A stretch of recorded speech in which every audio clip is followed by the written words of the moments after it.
Olá, meu amigo ou minha amiga, tudo bem com você? Seja muito bem-vindo ou bem-vinda a mais um vídeo da Khan Academy Brasil. E nesse vídeo, vamos conversar sobre derivadas parciais e gráficos. Para começar, observe esse gráfico aqui de uma função de duas variáveis. O que eu quero falar com você aqui é sobre como você pode interpretar a derivada parcial dessa função. Especificamente, a função que você está olhando é f de xy igual a x ao quadrado vezes y mais o seno de y. E a questão aqui é, se eu calcular a derivada parcial dessa função, talvez eu esteja olhando aqui para a derivada parcial de f em relação a x. E digamos que eu queira avaliar isso em um negativo 1. Sendo assim, eu estarei olhando para a derivada parcial em um ponto específico. Como podemos interpretar isso no gráfico? Primeiro, vamos considerar onde menos 1 está. Para visualizar melhor, vamos colocar o eixo z apontado para fora da tela. Assim, a gente vai ter o nosso eixo x aqui e aqui o nosso eixo y. O ponto menos 1 está bem aqui, um negativo no eixo x e um positivo no eixo y.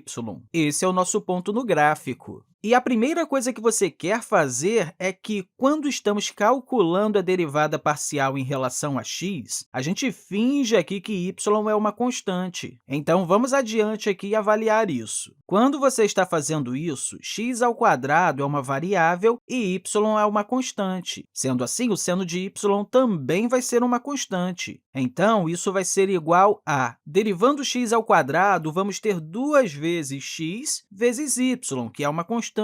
Aí, a derivada do seno de y, que é uma constante, é igual a zero. Não se esqueça que estamos avaliando tudo isso em x igual a menos 1 e y igual a 1. Então, substituindo aqui, temos 2 vezes 1 negativo vezes 1, que nesse caso é menos 2, 2 negativo. Mas o que isso significa? Nós avaliamos isso e talvez você esteja pensando nisso como uma leve cutucada na direção x que provoca um empurrão resultante em f. Mas o que isso significa para o gráfico? Bem, antes de tudo, quando tratamos y como uma constante, nós basicamente estamos fatiando todo o gráfico com um plano que representa um valor y constante. Então, esse é o eixo y.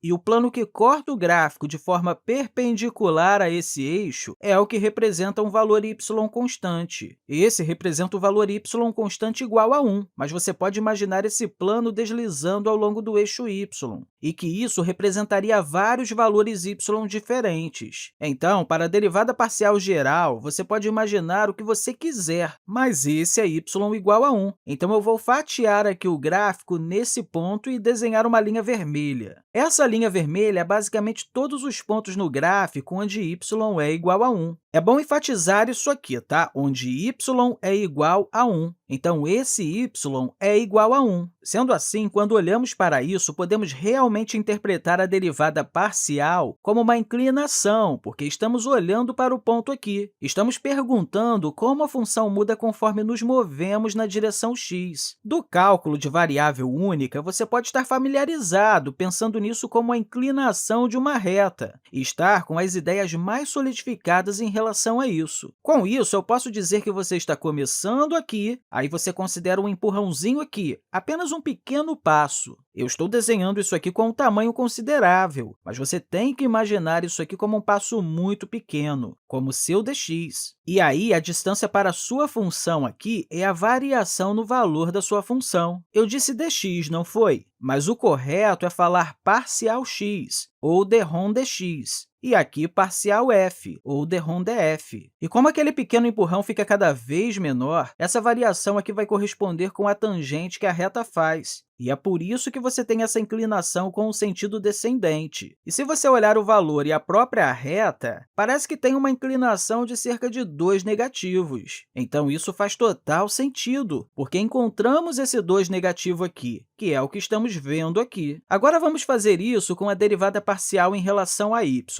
Vamos apagar o que fizemos aqui. Vamos voltar aqui com o gráfico para o que era no início. Vamos, então, nos livrar desses caras aqui. Agora, a gente não vai mais fatiar em relação a y.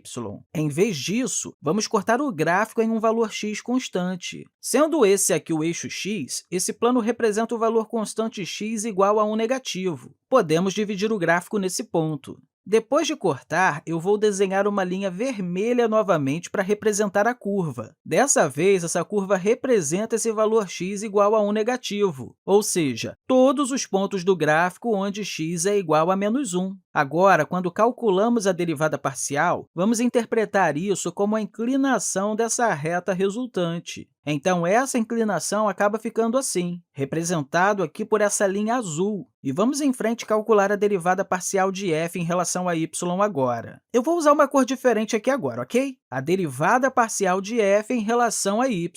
Aqui podemos dizer o seguinte, ok, temos x ao quadrado vezes y.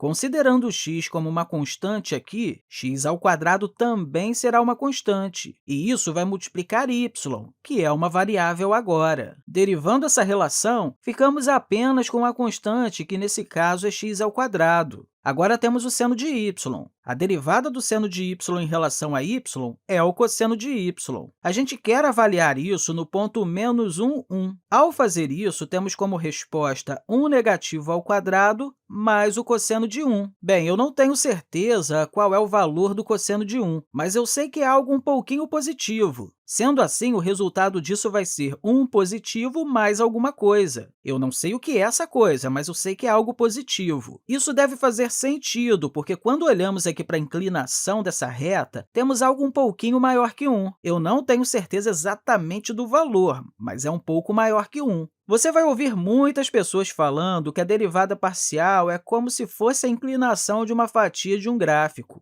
o que é ótimo, principalmente quando você está olhando para uma função que tem uma entrada de duas variáveis e uma saída de uma variável. Essa ideia é ótima para pensar sobre o gráfico da função. Porém, em outros contextos, esse pode não ser o caso. Talvez seja algo que tenha uma saída multidimensional, que inclusive a gente vai falar sobre isso mais tarde, ou ainda quando você tem uma função com um valor vetorial. Nesse caso, como que é a derivada parcial? Imagine uma situação em que temos 100 entradas. Realmente, não poderemos ver o gráfico dessa situação, mas a ideia geral de dizer que a derivada parcial é como se fosse um pequeno passo em uma direção acaba sendo muito útil nesses casos. Vamos olhar isso aqui novamente no contexto desse gráfico. Você está olhando aqui para o seu ponto aqui e você diz que vamos dar um pequeno passo na direção y.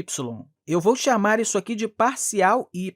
E você diz que isso faz algum tipo de variação, que causa uma variação na função que você chamará de parcial f. E quando você imagina isso sendo realmente muito pequeno, a variação resultante também acaba sendo muito pequena. Com isso, essa pequena variação da função sobre a variação na direção y acaba te dando a inclinação da reta tangente. Portanto, essa é apenas uma forma de interpretar essa proporção. A variação na saída que corresponde a um pequeno empurrão na entrada. Mas depois, a gente vai conversar sobre outras maneiras diferentes para fazer isso, ok? Eu acho que os gráficos são muito úteis para pensar sobre essas coisas, mas eles não são a única maneira e eu não quero que você se apegue muito aos gráficos, mesmo que eles possam ser úteis no contexto de duas variáveis de entrada e uma variável de saída. Enfim, meu amigo ou minha amiga, eu espero que você tenha compreendido tudo direitinho que conversamos aqui e, mais uma vez, eu quero deixar para você um grande abraço e até a próxima!